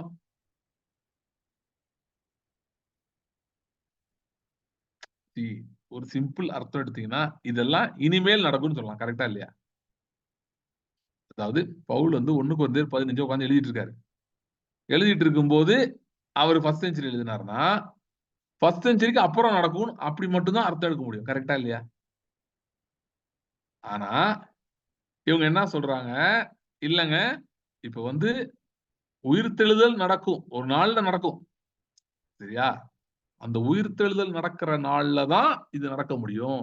அப்படின்னு நம்ம சொல்லும்போது நீங்கள் அங்கே இயேசுவை மகிமைப்படுத்தாமல் காலத்தை மகிமைப்படுத்துகிறீர்கள். You are saying Jesus can do, but it takes time. It will take time. அப்ப எதை நீங்க மேன்மைப்படுத்துறீங்க அந்த இடத்துல? காலத்தை முக்கியத்துவப்படுத்துறீங்க. அதுவே ஒரு துரைத்தனம். ஓகே, நான் ஏன் சொல்றது கரெக்ட்னு நான் அடிச்சு சொல்றேன்னா, லாசரு செத்து போயிட்டான். 4 நாள் ஆயிடுச்சு. 4 நாள் ஆனோடனே இயேசு அந்த ஊருக்கு வராரு. வந்தோடனே மார்த்தாள் மரியாதை பாக்குறாரு, பார்த்து பேசுறாரு. அப்பொழுது மரியாளா மார்த்தாளான்னு தெரியல. அப்போ அவங்க சொல்றாங்க, அப்போ இயேசு சொல்றாரு, என்னை விசுவாசி, உன்னுடைய சகோதரன் உயிர் தெழுவான் அப்படின்னு சொல்றாரு. அதுக்கு அந்த அம்மா ரிப்ளை கொடுக்குது. என்ன ரிப்ளை கொடுக்குது? கடைசி நாள்ல அவன் உயிர்த்தெழுதல் நடக்கும் கடைசி நாளில் அவன் எழுந்திருப்பான் என்று நான் அறிந்திருக்கிறேன் ஆண்டவரே. Lord, I know in the last day when the resurrection happens he will resurrect. அப்படின்னு இயேசு கைத்தட்டி, அப்பா என்ன பெரிய விசுவாசம், கரெக்டா சொல்லுது இந்த அம்மா. கடைசி நாள்ல உயிரோட எந்திரிச்சிருவானா? எவ்வளவு தெளிவா புரிஞ்சு வச்சிருக்கு. நல்ல வேளை மண்ணோட மண்ணா மக்கி போவான்னு சொல்லாம கடைசி நாள்ல எழுந்திருப்பான்னு சொல்ற அப்படின்னு இயேசு சொல்லவில்லை. இயேசு திரும்பி மார்த்தாளை பார்த்து, மார்த்தாள மரியாதை பார்த்து சொன்னார், உயிர்த்தெழுதலும் ஜீவனும் நானே. என்னை விசுவாசிக்கிறவன் மரித்தாலும் பிழைப்பான், உயிரோடு இருந்து என்னை விசுவாசிக்கிறவன் மறியாமலும் இருப்பான். இவங்க சொல்றாங்க ஒரு நாள் வருது ஆண்டவரே, அந்த டைம் எவ்வளவு பெரிய டிசப்ஷன் பாத்தீங்களா? Subtle deception. Time is being elevated here. இப்போ ஒண்ணும் பண்ண முடியாது. அதுக்கு ஒரு டைம் வரும், அதுக்கு ஒரு காலம் வரும், அதுக்கு ஒரு காலம் வரும், அதுக்கு ஒரு நேரம் வரும், அந்த டைம்ல எல்லாம் நடக்கும். இப்படி சொல்றது எவ்வளவு ஒரு பயங்கரமான ஸ்பிரிச்சுவல் ஸ்டேட்மெண்ட் தெரியுமா? இன்னைக்கு கர்த்தர் ஒரு டைம் வச்சிருக்காரு, அந்த டைம்ல அவர் செய்வாரு, கர்த்தருடைய வேலை அப்படின்றது. ஆனா இங்க வந்து இயேசு திரும்பி பார்த்து சொல்லுகிறார், மார்த்தாட்ட சொல்றாரு, உயிர்த்தெழுதலும் ஜீவனும் நானே. I am life and resurrection. என்னை விசுவாசிக்கிறவன் மரித்தாலும் பிழைப்பான், உயிரோடு இருந்த என்னை விசுவாசிக்கிறவன் மறியாமலும் இருப்பான் என்று இயேசு சொல்லுகிறார். சோ ஆனா பாருங்க, இந்த டைம் உள்ளவங்க உட்காந்துருக்கு. இப்ப இதுல இன்னொரு அந்த பேசேஜ் படிச்சு பாத்தீங்கன்னா இன்னொரு பாயிண்ட் எல்லாம் சொல்லுவாங்க. உயிர்த்தெழுதல் நடக்கும், நிச்சயமா நம்புறோம். ஆனா எப்ப நடக்கும்னா இயேசு வரும்போது நடக்கும். ஓகே, இயேசு வரும்போது நடக்கும். நான் இந்த குரூப்ல நிறைய தடவை பேசியிருக்கேன். அந்த கம்மிங் ஆஃப் த லார்ட் எடுத்து நான் பேசியிருக்கேன். கம்மிங் ஆஃப் த லார்ட் அப்படின்னா என்ன இல்ல அப்படின்னா, அவர் ஒரு நாள் நேரடியா வருவாருன்ற அர்த்தம் தான் பைபிள்ல எல்லா இடத்துலயும் கிடையாது. அது என்ன அர்த்தத்துல வருது? ஓல்ட் டெஸ்ட்மென்ட்ல யூஸ் பண்ற யூசேஜோட அதே கண்டினியூவேஷன். ஓல்ட் டெஸ்ட்மென்ட்ல என்ன அர்த்தத்துல வருது? he talks about his manifestation. Okay, talks about his manifestation. See, அதுக்கு தான் அடையாளமா பைபிள்லயே நிறைய நடந்திருக்கு, முன்னாடியே நடந்திருக்கு. இப்ப இயேசு மரித்து உயிர்த்தெழவே இல்ல, அதுக்குள்ள அவர் எப்படி எல்லாரையும் உயிரோட எழுப்பினாரு? இயேசு விட்டுருங்க, எலியா எப்படி ஒரு பையன் எழுப்புனா? எலிசா எப்படி எழுப்புனா? இன்னும் எவ்வளவு வருஷத்துக்கு முன்னாடி வந்தாங்க. ஏன் பல வருஷத்துக்கு முன்பாக வாழ்ந்த ஏனோக்கு இன்னும் காலமே வரலையே. காலத்தெல்லாம் கதற விட்டவர்கள் இவர்கள். ஏன்னா இன்னும் காலமே வரலையே. அதுக்குள்ள ஏனோக்கு எப்படி வந்து மரணத்தை காணாதபடி எடுத்துக்கொள்ளப்பட்டான்? இல்லன்னா மரணம் அவனை கண்டுகொள்ளாதபடி, மரணம் அவனை மேற்கொள்ளாதபடி காப்பாற்றப்பட்டான். எப்படி? சரியா? சோ விசுவாசத்தினாலே என்று வேதம் சொல்லுகிறது. சோ அப்போ வந்து காலம் என்பது ஒரு இதே இல்ல. அது ஒரு துரைத்தனமும் கிடையாது, அதிகாரமும் கிடையாது என்பதை வேதம் தெளிவா நமக்கு காட்டுகிறது. Fine, okay. நான் எங்கேயோ வந்து இதுக்குள்ள போயிட்டேன். But I will just go back. Adam and ஈவோட ஒரிஜினல் ப்ராப்ளம் என்னன்னு பாத்தீங்கன்னா, தே rebelled against the word of God. Okay, other people use these words. High treason. Adam committed high treason. Yes, he committed. Yes, he committed. Did Adam rebel against God? Yes, he rebelled against God.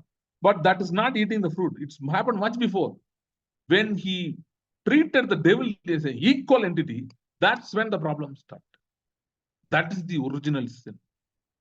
ஏன்னா உன்னைய கூப்பிட்டு வச்சு அவனை கீழே போட்டு மீதி தலையில ஏறி உட்காருன்னு சொன்னா, அவனை கூப்பிட்டு ஈக்குவலா உட்கார வச்சு பண்றது வந்து பிப்ளிக்கலி இது ஒரு பயங்கர டேஞ்சரஸ் கான்செப்ட். ஆண்டவருக்கு இது சுத்தமா பிடிக்காது.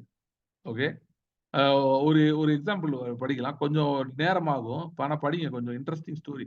இதெல்லாம் நீங்க படிச்சிருப்பீங்களான்னு தெரியாது. நிறைய பேர் படிச்சிருக்க மாட்டாங்க. அதனாலதான் படிக்க சொல்றேன். 1 ராஜாக்கள் 20ஆம் அதிகாரம்.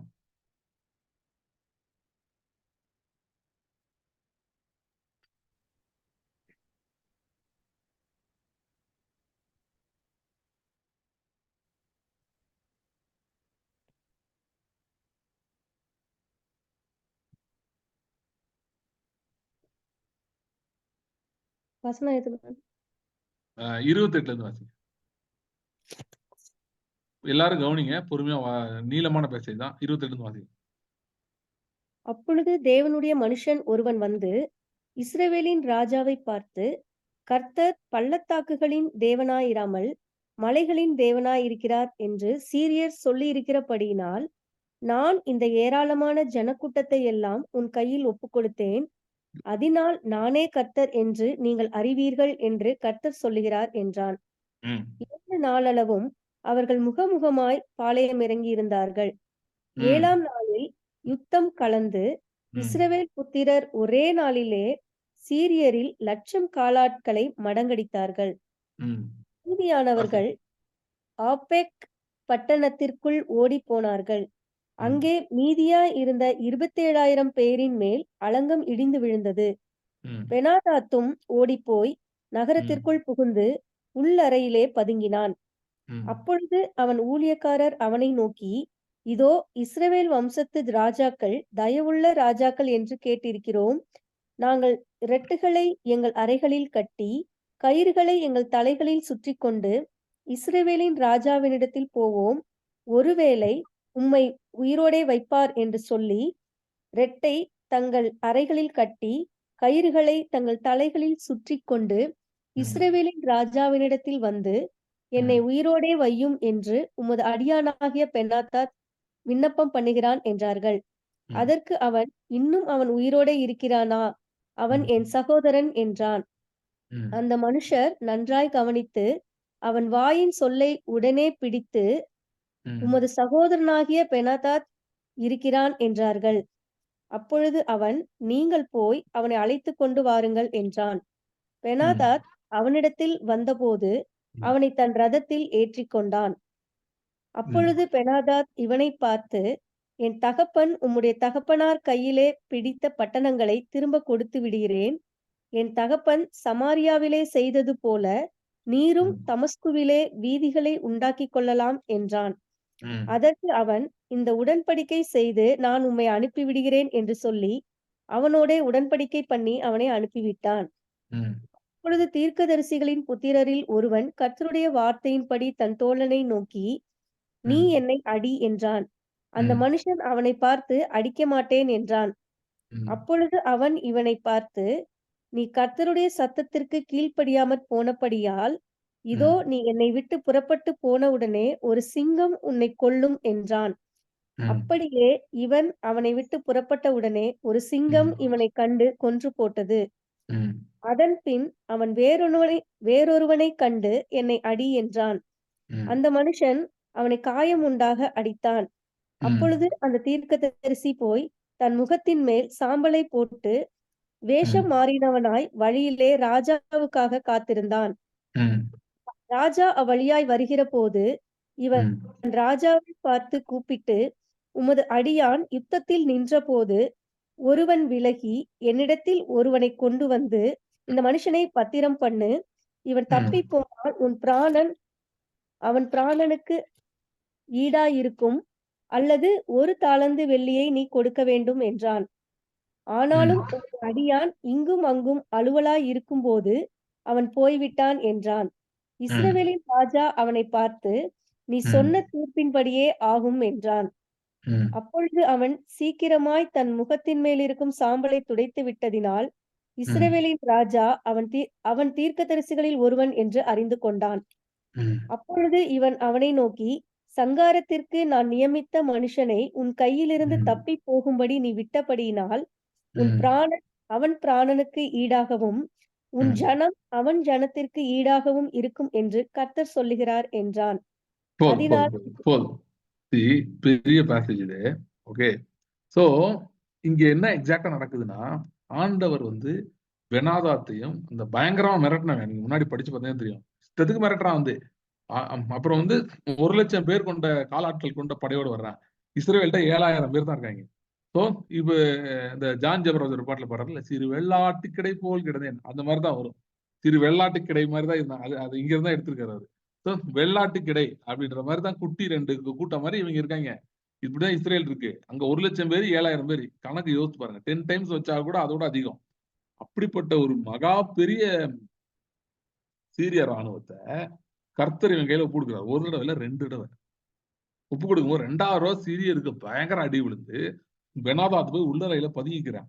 இப்போ பதுங்கிட்டு இருக்கும்போது இப்போ வந்து இவ்வளவு பவர்ஃபுல் சுச்சுவேஷன்ல இருக்கும்போது அவனுக்கு வந்து ஏமாத்த பாக்குறாங்க. ஏமாத்த பார்த்து இப்ப இஸ்ரவேல்ட்ட வந்து கெஞ்சி காலில் விழுந்து பெனாதாத்தை வந்து தப்பிச்சு விடுங்க அப்படின்னு சொல்லி கேக்குறாங்க. இவனும் கூப்பிட்டு நீ என் பிரதரு அப்படி இப்படின்னு சொல்லி அவன் ஏதோ கொடுக்குறான், காசு கொடுக்குறான், இது கொடுக்குறான்னு சொல்லிட்டு அதோட அவன் போயிட்டான்.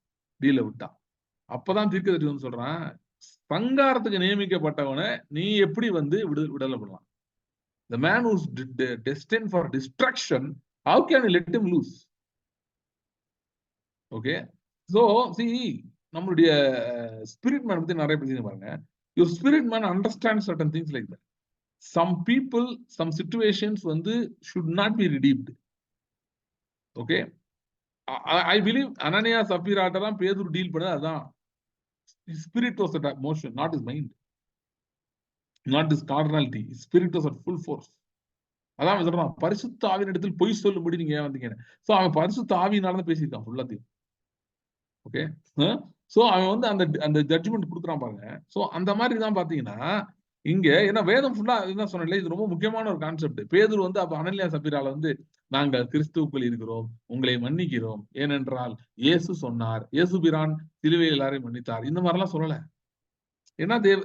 ஏன்னா வேர்டு வந்து ஸ்பிரிட்ல இருந்து நம்ம பேசலன்னா you will lose the word. Spirit வந்து ஹேண்டில் பண்ணாலே வேர்ட் will be gone. நீங்க உங்க கார்னல் மைண்ட் வச்சு பண்ணக்கூடாது. உங்களுக்கு என்ன தோணுது, இவங்க என்ன சொன்னாங்க, சபையில என்ன சொல்லி கொடுத்தார்கள் அப்படிலாம் கேட்க முடியாது. உங்களோட ஆவியில இருந்து என்ன வருது அதான் பேசணும். எவ்வளவு டெரிபிள் அண்ட் டேஞ்சரஸா இருந்தாலும் அதை பேசணும். நிறுத்தக்கூடாது, பேக் ஆஃப் பண்ணக்கூடாது. Okay. What ever comes from the spirit you have to speak. அது முதல்ல you need to hear what the spirit is saying. Okay. So இங்க ஆதாம் பிரச்சனை அதான். இங்க ஆதாம் எவ்வளவு பிரச்சனை என்னன்னா, இவங்களை யாரு சர்ப்பத்து கூட உட்காந்து டீ பார்ட்டி வைக்க சொன்னது? சர்ப்பம் 4 சொல்லிச்சு, நாங்கள் சர்ப்பத்தை பேசணும், ஒரு கலந்துரையாடல், ஒரு நல்ல டைம் ஆஃப் ஃபெலோஷிப்பா இருந்தது. அப்படிதான் ஆண்டவர் வச்சிருந்தாரா? சங்காரத்துக்கு நியமிக்கப்பட்டவன் அவன். சங்காரத்துக்கு நியமிக்கப்பட்டவனோட உனக்கு என்ன பேச்சு? அப்படி பேசினாலும் அவன் சொல்றதுக்கு நீ கேட்ட. அது ஒரு அத்தாரிட்டேட்டிவ் கான்வர்சேஷனா இருந்திருக்க வேணா? இயேசு கூட தான் பிசாசுகள்கிட்ட பேசினாரு. எப்படி பேசினாரு? வா பிசாசே, நல்லா இருக்கியா, காபி சாப்பிடுறியா, அப்படியே பேசினாரு. அதட்டினார் என்று வேதம் சொல்லுகிறது. நீங்க அவைகளை அதட்டினார். இன்னொன்னு அவைகள் அலறிக்கொண்டு போனது, எங்களை வேதனைப்படுத்தாதையும் சொன்னது, நீ தேவனுடைய குமாரன் என்று அலறிக்கொண்டு ஜனங்களை விட்டு வெளியே சென்றது. அப்படிதான் டீல் பண்ணாரு தவிர பிசாசுகளை வந்து அவர் வந்து நீ என்ன சொல்ற, அப்படியா, சரி பாப்போம் அப்படிலாம் பேசவே இல்லை. பிசாச வந்து வனாந்தரத்துல இயேசு சந்திக்கிறார். 40 நாள் வனாந்தரத்துல சந்திக்கும் போது கூட பாத்தீங்கன்னா அவனை டீல் பண்ண விதத்தை போய் பாருங்க.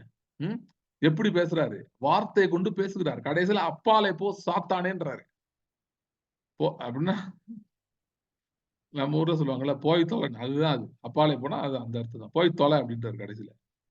அப்படி பேசிட்டு இருக்காரு. ஓகே. சோ ஆடமோட ப்ராப்ளம் என்னன்னா, அவன் வந்து ஏன் ஈக்குவல் ஸ்டேட்டஸ் கொடுத்து பேசினான்? அப்படிதான் பிரச்சனை. இப்ப நான் அதுக்குள்ள போறேன். ஏன் ஈக்குவல் ஸ்டேட்டஸ் கொடுத்து பேசினான்? ஏன் பேசினான்னா, he allowed the word to be stolen from his heart. Or he never allowed the word to remain in his heart. நீங்கள் என்னிலும் என் வார்த்தை உங்களிலும் நிலைத்திருந்தால் நீங்கள் வேண்டிக் கொள்வதோ அது உங்களை அருள் செய்யப்படும். என்ன வார்த்தை பற்றி பேசிக் கொண்டிருக்கிறோம்? இது என்ன வார்த்தை என்று சொன்னால், நீங்கள் யார் எப்படிப்பட்டவர்கள் என்கிற வார்த்தை. See, the word gives definitions about lot of things, but the most important definition that the word can give you, or the most beneficial definition that the word can give you, is the definition about you and your status. நீங்கள் யார், உங்களுடைய status என்ன, உங்களுக்கு எப்படிப்பட்ட வல்லமை கொடுக்கப்பட்டிருக்கிறது, எப்படிப்பட்ட அதிகாரம் கொடுக்கப்பட்டிருக்கிறது, இன்றைக்கு நீங்கள் சந்தித்துக் கொண்டிருக்கிற இந்த சூழ்நிலைகள் மேல, இந்த பிரச்சனைகள் மேல உங்களுக்கு எப்படிப்பட்ட அதிகாரம் கொடுக்கப்பட்டிருக்கிறது என்று விளக்குகிற கர்த்தருடைய வார்த்தையை விட பெரிய கர்த்தருடைய வார்த்தை வேற எதுவுமே கிடையாது. வேற ஆஸ்பெக்ட் வேற எதுவும் கிடையாது. அதுதான் ரொம்ப ரொம்ப முக்கியமானது. உங்கள் ஜெயத்தை பொறுத்தவரை சொல்லிட்டு இருக்கேன். as far as your victory is concerned, இல்லனா இயேசு சொன்ன மாதிரி என் வார்த்தை நீங்களிலும் என் வார்த்தை உங்களிலும் நிலைத்திருந்தால்னாரே, அது என்ன வார்த்தை? இந்த வார்த்தை தான். நீங்கள் வேண்டிக் கொள்வது அருள் செய்யப்படும். அப்படிப்பட்ட வார்த்தை எந்த வார்த்தை? உங்களுடைய சூழ்நிலைகள் மேல், உங்களுடைய பிரச்சனைகள் மேல் உங்களுக்கு அதிகாரம் இருக்கிறது என்ற வார்த்தை. ஏனென்றால் you were created. ஜெனிசிஸ் மேன்ட்ட ஆண்டவர் பேசுனதுடைய ஃபர்ஸ்ட் வேர்டு ஜெனிசிஸ் 1:26-28 தான். In my view, that is the word of all words. ஏன்னா உலகத்தையே வார்த்தையினால் உருவாக்கி கொண்டிருந்தவர் நம்முடைய வார்த்தையின் மூலமாக ஆதாமை பார்த்து பேசின முதல் காரியம் அதுதான். இதைத்தான் யோவான் சொல்லுகிறான், ஆதியிலே வார்த்தை இருந்தது, அந்த வார்த்தை தேவனிடத்தில் இருந்தது, அந்த வார்த்தை தேவனாகவே இருந்தது. அந்த வார்த்தையின் மூலத்தனமே ஜெனிசிஸ் 1:26-28 தான். அங்கதான் ஆரம்பிக்குது வார்த்தையே. மனுஷனை பொறுத்தவரை பூமி எப்படி உருவாக்கினான்றது மற்ற காரியங்கள்ல வருது. மனுஷன்கிட்ட பேசினது அதுதான், அங்கதான் வருது. அந்த வேர்டு விட்டு விட்டான். ஓகே. சோ இன்னைக்கும் பாத்தீங்கன்னா அதேதான் பிரச்சனை. இன்றைக்கு சபைக்கு செல்கிறார்கள். பாஸ்டர் இறந்து போயிட்டாரு, ஜோயல் தாமஸ்ராஜ் அவங்க அப்பா, பாஸ்டர் தாமஸ்ராஜ். அவரு ஒரு நாள் ஒரு சின்ன ஒரு வீடியோ கிளிப் ஒன்று சுத்திட்டு இருந்தது. அவர் எப்ப பேசுனதுன்னு தெரியல. அவர் சொன்னாரு, சபை வந்து ஜனங்களை வந்து ஆண்டு பிசாசு வந்து சபைக்கு எல்லாம் போக விடுவான், குரூப்பா எல்லாம் சேர்ந்து ஏதாவது பண்றது அதெல்லாம் விடுவான், ஆனா வசனத்துல இருந்து பிரிச்சிருவான்னு. அவர் என்ன அர்த்தத்தை சொன்னார்னு எனக்கு தெரியாது, நான் உள்ளாலாம் கேட்கல. ஆனா அந்த லைன் ரொம்ப பவர்ஃபுல்லா இருந்துச்சு. அவர் சொன்னது வசனத்துல இருந்து பிரிச்சிருவான், வார்த்தை உள்ளுக்குள்ள இருக்காது அப்படின்னு. ஜனங்களுக்குள்ள இதுதான் அவனுடைய தந்திரம் முடிஞ்சது. வார்த்தை உள்ள இல்ல அப்படி பண்ணி விட்டுருவான் அப்படின்னு. அவர் என்னத்த சொன்னாரு எனக்கு தெரியல. ஆனா அவர் சொன்னது வந்து 100க்கு 100 வேதத்தின்படி ரொம்ப ரொம்ப கரெக்ட். ஏன்னா ஆதாமுக்குள்ள அதை தான் பண்ணான், வார்த்தை எடுத்து போட வந்தான். இதே முயற்சி தான் இயேசு கிறிஸ்து கூட வனாந்திரத்தை பண்றான். இன்சிடென்ட்லி இன்னைக்கு ஆஷ் வெனஸ்டேன்னு நினைக்கிறேன். சோ அதனால அது வருது, அந்த சப்ஜெக்ட் வருது இங்க. ஏன்னா அதே தான் அங்க முயற்சிக்கிறான். வனாந்திரத்தை இயேசு பிசாசானம் வந்து இயேசு கிறிஸ்துக்கு வெளிப்பாடு வர்றதுக்கு முன்னாடி வரவில்லை, வரமாட்டான், வேஸ்ட். வெளிப்பாடு வந்த பிறகுதான் வருவான். துரைத்தனமும் அதிகாரம் மூலமா பிசாசு வர்றானே, அவன் வந்து வெளிப்பாடு முன்னாடி வரமாட்டான். உங்களுக்கு எதிராக துரைத்தனங்களும் அதிகாரங்களும் போராடுற மாதிரி தெரியுதா? அதாவது நீங்க என்னதான் கட்டளை கொடுத்தாலும் மதிக்காத மாதிரி இருக்கா? அப்பனா உங்களுக்குள்ள வார்த்தை இருக்குன்னு அர்த்தம். இந்த வார்த்தை இருக்கிறதுனால அது ஏன் அப்படி நிக்குதுன்னா, எரியோ கோட்டை 7 நாள் சும்மா நின்ன மாதிரி அது ஏன் அப்படி நின்றுட்டே இருக்கு அப்படின்னா, அது உங்களுக்குள்ள இருக்கிற வார்த்தையை அது சோதிக்கிறது, இல்ல அந்த வார்த்தையை எதிர்த்து நிற்கிறது. eventually it wants to steal that word away from you. எந்த வார்த்தையை கர்த்தர் உங்களுக்கு கொடுத்து அனுப்புனாரோ, எந்த வார்த்தையை வந்து வைத்து நீங்கள் ஜெபித்துக் கொண்டிருக்கீங்களோ, நின்றுட்டு கொண்டிருக்கீங்களோ, எந்த வார்த்தை உங்களை நிற்க வைத்திருக்கிறதோ, எந்த வார்த்தை உங்களை இதுவரை சுமந்து வந்திருக்கிறதோ, அந்த வார்த்தையை எடுத்து போட துரைத்தனங்களும் அதிகாரங்கள் மூலமாய் பிசாசு முயற்சி எடுக்கிறான். எப்படி அது நடக்குதுன்னா, நீங்க என்னதான் சொன்னாலும் அது அசையாம அப்படியே நிற்கும். புரிந்து கொள்ள வேண்டும், உங்களுக்குள்ளே வார்த்தை இருக்குது. அதுதான் இந்த பிரச்சனை, அதான் இப்படி நிக்குது. அந்த வார்த்தையா இதுவா சூழ்நிலையா அப்படின்னு ஒரு போராட்டம் நடந்து கொண்டிருக்கு. எப்படின்னா உங்களை நம்ப வைக்கிறதுக்கு நீங்க என்ன நம்பிடணும், சூழ்நிலை தான் பெருசு. அததான் இயேசு கிறிஸ்துவிட்ட ட்ரை பண்ணா, அததான் வந்து வனாந்திரத்திலையும் ட்ரை பண்ணா. சில பேர் என்ன தப்பா புரிஞ்சுக்கிறாங்கன்னா, ஒரு பிரச்சனை வந்துருச்சுனாலே வார்த்தை திருடப்பட்டதுன்னு நினைக்கிறேன். நோ, நல்லா புரிஞ்சுக்கோங்க. பிரச்சனை வந்தாலே வார்த்தை திருடப்பட்டதுன்னு அர்த்தம் கிடையாது. அப்படி அவன் உங்களை நம்ப சொல்லி விரும்புறான். அவனுக்கு விருப்பம் நீங்க அப்படி நம்பணும். இல்ல பிரச்சனை வந்துருச்சு, அவ்வளவுதான், வார்த்தை வீணா போச்சு, படிச்சதெல்லாம் வேஸ்ட், கர்த்தர் கொடுத்த வெளிப்பாடெல்லாம் வேஸ்ட் அப்படின்னு நீங்க நம்பணும்னு நான் விரும்புறேன். Don't listen to that. உங்க வார்த்தையை அப்படிதான் திருட முடியாது. உங்க வார்த்தை எப்ப திருடு போகுது வாய்ப்பு இருக்குன்னா, எப்ப திருடு போயிருச்சுன்னா, எப்ப நீங்களே வாயை திறந்து ஒத்துக்கிறீங்களோ, ஆமா ஆமா இந்த சூழ்நிலை தான் பெருசுன்னு நினைக்கிறேன், இதுதான் பெருசு நினைக்கிறேன், அப்ப வேணா திருடு போச்சுன்னு சொல்லலாமே தவிர, எப்ப திருடு போகல? பிரச்சனை வந்தனாலேயே திருடு போகல. கோலியாத் வந்தனாலேயே திருடு போகல. கோலியாத்தை எதிர்க்காம உட்காந்தே இருந்தா, இல்லைன்னா கோலியாத்தை போய் சரண்டர் ஆயிட்டா வார்த்தை என்ன ஆயிரும்? கண்டிப்பா திருடப்பட்டு போயிடும். ஏன்னா அவ்வளவுதான். அந்த பாயிண்ட்ல இருந்து you're losing everything, you're losing your hope, you're throwing away your throw in the டவல்னு சொல்லுவாங்க. அந்த மாதிரி வந்து யூஆர் கிவிங் அப். அந்த பாயிண்ட்ல தான் இது பண்றது. ஆனா நீங்க ஒருவேளை அப்படியே விட்டாலாவும் இருந்திருக்கலாம். ஓகே, நீங்க சொல்லலாம், இல்ல இந்த மாதிரிதான், ஆமா நான் நிறைய நேரம் விட்டுட்டேன், நான் வந்து இந்த மாதிரி பிடிச்சி நின்னேன், ஆனா ஒன்னும் ரொம்ப ப்ரெஷர் ரொம்ப அதிகமாயிருச்சு, பிரச்சனை ரொம்ப அதிகமாயிருச்சு, நான் என்ன விசுவாசிச்சனோ, நான் எப்படி விதைத்தனோ அதுக்கெல்லாம் எதிராதான் எல்லாம் இருக்கிற மாதிரி ஆயிடுச்சு, அதனால நான் அதை விட்டுட்டேன் அப்படின்னு நீங்க சொல்றீங்கன்னா, உங்களுக்கு நற்செய்தி இருக்கிறது. அது என்ன நற்செய்தினா, கர்த்தருடைய வார்த்தை என்கிற நற்செய்தி. கர்த்தருடைய வார்த்தையே நற்செய்தி. எந்த வார்த்தை? ஆதியிலே இருந்த வார்த்தை, ஆளுகையின் வார்த்தை. அதுதான் நற்செய்தி. சோ நீங்க என்ன செய்யணும் அப்படின்னா, மறுபடியும் வார்த்தைக்கு போக வேண்டும். போய், ஆண்டவரே மறுபடியும் என்னோட இந்த வார்த்தை எடுத்து பேசு, நீர் மரித்தவைகளை உயிர்ப்பிக்கிற தேவன் அப்படி என்று சொன்னால், என் வாழ்க்கையிலே மரித்த தன்மையிலே இருந்த வார்த்தை இப்ப இருக்கிறது. என்னால விசுவாசிக்க முடியவில்லை, என்னால் நம்பிக்கையோடு இருக்க முடியவில்லை, எனக்கு பயம் நிறைய வருது, எனக்கு ரொம்ப கன்ஃபியூஷனா இருக்கு, எனக்கு வந்து நான் தோத்துருவேன்ற மாதிரி தோணுது, எனக்கு வந்து இந்த சூழ்நிலை நிச்சயமா ஜெயித்து விடும், நான் இதை ஜெயிக்க மாட்டேன் என்று எனக்கு தோன்றுகிறது, நான் அப்படி ஒரு நிலைமையில் இருக்கிறேன், மறுபடியும் இந்த வார்த்தை எனக்குள்ளே வருவதாக என்று சொல்லி நம்முடைய கண்களை வார்த்தையின் மேல் வைப்போம் என்று சொல்லி, when you start meditating the word of dominion, word of authority, that's from Genesis 1 and that continues throughout the Bible. அதை நாம் செய்வோம் என்று சொன்னால், வார்த்தையின் மேல் கண்களை வைப்போம் என்று சொன்னால், we go to a place where the supply of the word overtakes any word that is stolen, if at all. Okay, அது என்னன்னா, you are positioning yourself when you look at the word, when you start looking for the word and receiving the word from God, நீங்க எந்த இடத்துக்கு போறீங்கன்னா, ஒருவேளை பிசாசு திருட முயற்சிக்கலாம், தொடர்ந்து திருடிட்டு கூட இருக்கலாம் வார்த்தையை, ஆனா your supply receiving that the word you are receiving, okay, will increases more than or much more than whatever word you might have lost or you may be losing. Okay, so that is the key. This message is not to say அப்படியா நீங்க ஏற்கனவே விசுவாசத்துல விலகிட்டீங்களா, நம்பிக்கை விட்டுட்டீங்களா, அப்ப அவ்வளவுதான், ஒண்ணும் பண்ண முடியாதுன்றது செய்தி இல்ல. இது என்ன செய்தினா, எந்த இடத்துல நீங்க இருந்தாலும் மறுபடியும் you can begin the game provided you put your eyes on the word of dominion and word of authority. நான் சொல்றேன், யாரெல்லாம் இந்த ஆளுகையின் வார்த்தையை ஏற்றுக்கொள்ளாமல் விசுவாசிக்காமல் இருக்கிறார்களோ அவர்கள் விசுவாசிகளை பத்தி பேசிட்டு இருக்கேன், அவர்களுக்கு கஷ்டகாலம் தான் இனிமேல் இருக்கு. ஏன்னா we are entering into a time where unless we threaten the devil, unless we scare the devil, okay, unless we attack the devil viciously, he is not going to flee, he is not going to give up even 1 inch. You cannot progress. அப்படிப்பட்ட இடத்துல இருக்கும். அதாவது வேற விதத்தை சொல்லணும்னா, ஆமானை போட்டு தள்ள வேண்டிய இடத்தில் அவசியத்தில் இருக்கிறோம். வேற வழியே இல்லைங்க, போட்டு தள்ளும் ஆமான. அதுதான் அந்த இடத்துல நம்ம இருக்கோம்.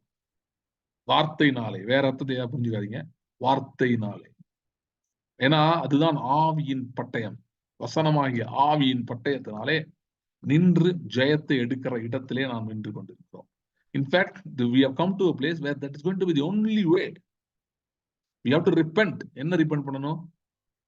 ஒரு பிரச்சனை வந்தனே அழுகிறது, அதையே நினைச்சிட்டு கஷ்டப்பட்டுட்டு, ஒரு பிரச்சனைனாலே அதுக்கு வந்து நம்ம பயப்படணும் அப்படின்ற எண்ணத்திலிருந்து மனம் திரும்ப வேண்டும். ஒரு பிரச்சனைனாலே வந்து அவ்வளவுதான் நம்மளை முடிச்சிடும் அப்படின்ற தாட்ல இருந்து நம்ம மனம் திரும்ப வேண்டும். இல்லைன்னா பிரச்சனைகள், சூழ்நிலைகள், இப்படி நெருக்கங்கள்லாம் இருக்கதான் செய்யும் பிரதர், இதெல்லாம் கர்த்தர் தான் கொடுக்குறாரு என்கிற இடத்துல இருந்து நாம் நாம் மனம் திரும்ப வேண்டும். நாம் ஆளுகை செய்யும்படி அழைக்கப்பட்டிருக்கிறவர்கள். ஆளுகை செய்வதே நம்முடைய நோக்கம். இல்லாதவைகளை இருப்பது போல அழைக்கிறவர்கள் நாம். பூட்டப்பட்ட கதவுகளை பார்த்து திறக்கிறவர்கள் நாம். வெண்கல கதவுகளை உடைத்து இரும்பு தாழ்பாளர்களை முறிக்கிற தேவனுடைய ஜனங்கள் நாம். தேவனுடைய வாரிசுகள் நாம் என்கிற இடத்திற்கு மனம் திரும்ப வேண்டும். ஓகே, அப்படி மனம் திரும்புபவர்களுக்கு தான் இனி நல்ல காலம் இருக்கிறது. ஓகே, இன்றைக்கு காணப்படுகிற அநேக இந்த மாதிரி ஊழியங்கள், தாங்குகிற ஊழியங்கள், உங்களை தடவி கொடுக்கிற ஊழியங்கள், இவையெல்லாம் முடிவுக்கு வரப்போகிறது. ஓகே, ஏற்கனவே கொஞ்சம் ஆரம்பித்து விட்டது, கொஞ்சம் நாள்ல முடிவுக்கு வந்துடும்.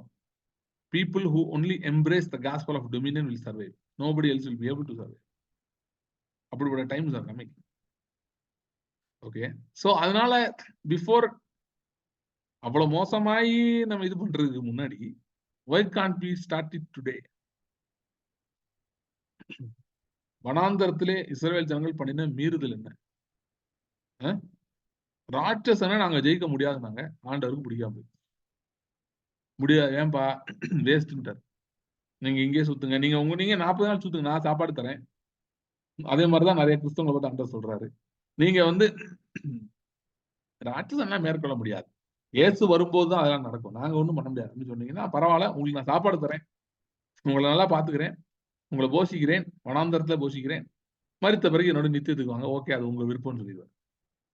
அப்படிதான் நிறைய பேர் இருக்காங்க, அது போதும்னு நினைக்கிறாங்க. ஆனால் தேவன் ஒரு கூட்டத்தை எழுப்பி கொண்டிருக்கிறார். அவர்கள் யாருன்னா பலவந்தம் பண்ணுகிறவர்கள், பரலோக ராஜ்யத்தை பலவந்தம் பண்ணி பிடித்துக் கொள்கிறவர்கள். இப்படிதான் இருக்கணும், இப்படிதான் செய்வோம், ஆமா அப்படின்னு வார்த்தை அவங்க அப்படி பேசுறதுக்கு உங்களுக்கு இடம் கொடுக்குது என்றதை அறிந்தவர்கள். கர்த்தருடைய வார்த்தை என்னை ஒரு ஹோலி அரகன்ஸ்ல மூவ் பண்ண வைக்குதுன்னு அறிந்தவர்கள். அது அவங்க இருதயத்துல அந்த வார்த்தை இருக்கு.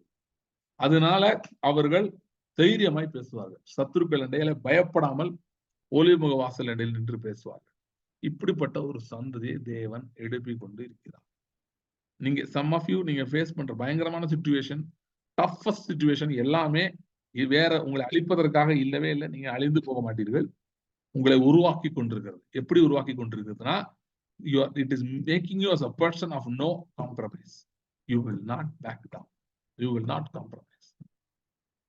ஓகே, நான் இதோட நிறுத்துகிறேன், தொடர்ந்து நம்ம பார்க்கலாம். ஒரே ஒரு பாயிண்ட் மட்டும் சொல்லிடுறேன், இந்த லென்ட் டேஸ்னால சொல்லிடுறேன். வனாந்திரம் வருது. ஏன் வருது வனாந்திரம் அப்படின்னா, துறைத்தனங்கள் அதிகாரங்கள் நமக்கு எதிர்த்து நிக்குது ஒன் பாயிண்ட்ல, அதனாலதான் வனாந்திரம் வருது. ஓகே, நீங்க ஒரு ஃபைனான்ஸ் எக்ஸாம்பிள் சொல்றேன். விசுவாசத்திலே பொருளாதாரம் இப்படி இருக்கும், என்னுடைய வீடு இப்படி இருக்கும், என்னுடைய பொருளாதாரம் இப்படி இருக்கும், நீங்க கன்ஃபஸ் பண்ண துறைத்தனங்கள் அதிகாரங்களை என்ன செய்ய ட்ரை பண்ணுதுன்னா, அதுக்கு ஆப்போசிட்டா உருவாக ட்ரை பண்ணுது. அதனாலதான் ஒரு வனாந்திரம் வருது, ஒரு டெட் லாக் மாதிரி வருது, ஒன்னும் நடக்க மாட்டேங்குது, மூவ் ஆக மாட்டேங்குது, நான் எவ்வளவோ சொல்றேன், நான் ஜெபம் பண்றேன், ஒன்னும் நடக்க மாட்டேங்குது, அந்த மாதிரி ஒரு பாயிண்ட் வருது. ஓகே, சோ இந்த வனாந்திரம் கண்டிப்பா வரதான் செய்யும். ஏன்னா நீங்கள் மேற்கொள்ள வேண்டும், எகிப்திலிருந்து கானானுக்கு போகணும்னு நினைச்சீங்கன்னா வனாந்தர கிளாஸ் பண்ணி தான் போகணும். அப்படி வரதான் செய்யும், அது வரவே வராதுன்னு சொல்ல முடியாது. ஆனா ஒரு குரூப் 40 வருஷம் வனாந்திரத்துல இருந்து முன்னேறாம அப்படி அங்கேயே செத்து போச்சு. ஆனா இயேசு வெறும் 40 நாள்ல வெளியே வந்துட்டாரு. வித்தியாசம் என்ன? ஒரே வித்தியாசம் பாருங்க, ஒரே ஒரு காரணம் வித்தியாசம் பாருங்க. என்னன்னா, மோசே வனாந்தரத்துல தான் இவங்களை பார்த்து சொன்னான், மனுஷன் 10 நாளே மாத்திரம் இல்ல, தேவனுடைய வாயிலிருந்து புறப்பட்டு ஒவ்வொரு வார்த்தைனாலும் பிழைப்பான்னு சொன்னான்ல, அந்த வசனத்தை 40 வருஷமா அவங்களுக்குள்ள போல அவங்க வனாந்திரத்துல இறந்து போயிட்டாங்க. ஆனா 40 நாள்ல இயேசு வனாந்திரத்திலே அந்த வசனத்தை புரிந்து கொண்டார், அதை ஏற்றுக்கொண்டார், அதை கற்றுக்கொண்டார். வார்த்தை தான் முக்கியம் என்று வார்த்தை மாம்சமான இயேசு வார்த்தை முக்கியம் என்பதை வனாந்தரத்திலே அறிந்து கொண்டார். 40 நாள்ல வனாந்தரம் முடிஞ்சிருச்சு, தேவதூதரின் ஊழியம் உண்டானது. So வனாந்தரம் is not determined by God, is determined by the word intake. If you start going to the word and start looking at the word and start meditating the word of dominion and authority, I'm telling you, டெசர்ட்லயே தண்ணீர் ஓட. So எவ்வளவு சீக்கிரம் dessert முடியுன்றது தீர்க்கதரிசியின் கையில் இல்லை, கர்த்தருடைய கையிலும் இல்லை. வார்த்தை நாம் எவ்வளவு அதிகமாய் உட்கொள்கிறோம், எவ்வளவு அதிகமாய் பற்றிக் கொள்கிறோம் என்பதுதான் இருக்கிறது. பசி எப்பொழுது அடங்கும் என்றால், போதுமான உணவு எடுத்தவுடன் ஆட்டோமேட்டிக்காக அடங்கிவிடும். அதற்கென்று தனியாக உபாசிக்கலாம் தேவையில்லை. அதே போல போதுமான அளவு வார்த்தை உட்கொள்ள ஆரம்பிச்சீங்கனாலே ஆட்டோமேட்டிக்கா டெசர்ட்டா இருக்காது, வேற டெசர்ட்டா மாறிடும். அதாவது சாப்பிட்டதுக்கு அப்புறம் ஒரு டெசர்ட் வருமே, அந்த டெசர்ட்டா மாறிடும். சோ 40 நாள் இயேசு வனாந்தரத்துல இருந்தாரு, நல்லதுதான். ஆனா நான் சொல்றேன், உங்க வனாந்தரங்களையும் நாட்களிலேயே நீங்கள் முடித்து விடதான் கர்த்தருடைய சித்தமே தவிர, வருஷக்கணக்கா 40 வருஷம் அவங்க சுத்தின மாதிரி இருக்கணும்னு ஆண்டவருடைய சித்தம் அல்ல. இன்ஃபேக்ட் வனாந்தரத்தை நீங்கள் வயல்வெளியாய் மாற்றுவது அவருடைய சித்தமா இருக்கு, அவருடைய வார்த்தை. சரியா? சரி, நம்ம இதோட நிறுத்திக்கலாம். நான் ஜெபிக்கிறேன். ஒரே ஒரு காரியத்துக்காக மட்டும் ஜெபிக்கும்படி நான் உணர்த்தப்பட்டேன். அதனால அதை மட்டும் சொல்றேன். யாரெல்லாம் சொல்றீங்களோ, பிரதர் நான் விசுவாசத்துல நின்று சில காரியங்களுக்காக ஜெபிச்சேன், ஆனா இப்பொழுது சில சூழ்நிலைகள் நிமித்தமாய் ப்ரெஷர்ஸ் எல்லா பக்கமும் ஒரு மாதிரி டைட்டா இருக்க மாதிரி இருக்கு பிரதர். இப்படிப்பட்ட சில டைட் சிச்சுவேஷன், சில சூழ்நிலைகள் நிமித்தமாய் நான் சூழப்பட்டதுனால என்னால I am not able to stand and fight in faith. விசுவாசத்தோட என்னால் நிற்க முடியல. நான் பின்வாங்கி போன நிலைமையில இருக்கிறேன் விசுவாசத்துல. உண்மையான பேக் ஸ்லைடிங்கே பாத்தீங்கன்னா விசுவாசத்துல நிக்கிறதுல இருந்து பேக் ஸ்லைட் ஆகிறதா. ஒரு உண்மையான இயேசுவை ஏற்றுக்கொண்ட ஒருவன் அவன் பேக் ஸ்லைட் ஆயிட்டானா இதுதான் அர்த்தம். இல்ல இவர் பேக் ஸ்லைட் ஆனாரு, அவர் பேக் ஸ்லைட் ஆகி அந்த பழைய இதுக்கு போயிட்டாரு, பழைய பிலீஃபுக்கு போயிட்டாரு, பழைய இதுக்கு போயிட்டாருன்னா அவர் பூரணமா ஒழுங்கா ரட்சிக்கப்படவே இல்லைன்னு அர்த்தம். அவரெல்லாம் ஃப்ரீ ஆகுது. ஓகே, அந்த மாதிரி எந்த உண்மையான விசுவாசி அப்படிலாம் போக மாட்டான். உண்மையான விசுவாசி ஆனா அவனுக்கு பின்வாங்க ஒரே ஒரு வாய்ப்பு இருக்குது. அது எங்கன்னா விசுவாசத்துல நில்லாமல் சத்துருக்கு எதிர்த்து நிக்காம விசுவாசத்திலே கொஞ்சம் தளர்ந்து போய் பயத்தினாலோ சூழ்நிலைகளோ பின்வாங்கிறதுக்கு வாய்ப்பு. ஓகே, அப்படிப்பட்டதுதான் நான் சொல்றேன். அப்படி யாராவது பின்வாங்கி இருப்பேன் என்று சொல்லியிருந்தால், நீங்க பின்வாங்கிட்டீங்கன்றதுக்கு என்ன அடையாளம்னா, you are no longer having the joy that comes from the Lord concerning the promises of God. தேவனுடைய வாக்குத்தத்தங்களை பற்றி அந்த சந்தோஷத்தினாலும் ஒரு பெரும் நிம்மதி உங்க இருதயத்தில் இல்லைனாலே நீங்கள் விசுவாசத்திலிருந்து பேக் சைட் ஆயிருக்கேன்னு அர்த்தம். இது ஒரு பாவ செயல் கிடையாது. ஆனால் இது தேவையானது. விசுவாசம் நிற்பது தேவையானது. ஓகே, சோ அப்படி யாரா இருப்பீங்கன்னா உங்களுக்காக நான் ஜெபிக்க விரும்புகிறேன். If you want to go back to the word of faith, விசுவாசத்தின் வார்த்தைக்கு மறுபடியும் போய் வார்த்தை நின்று நான் ஜெயிக்க விரும்புகிறேன், வனாந்தரத்தை வயல்வெளியாக மாற்ற விரும்புகிறேன் என்று சொல்லுகிறவர்களுக்காக நான் ஜெபிக்க விரும்புகிறேன். ஜெபித்து நான்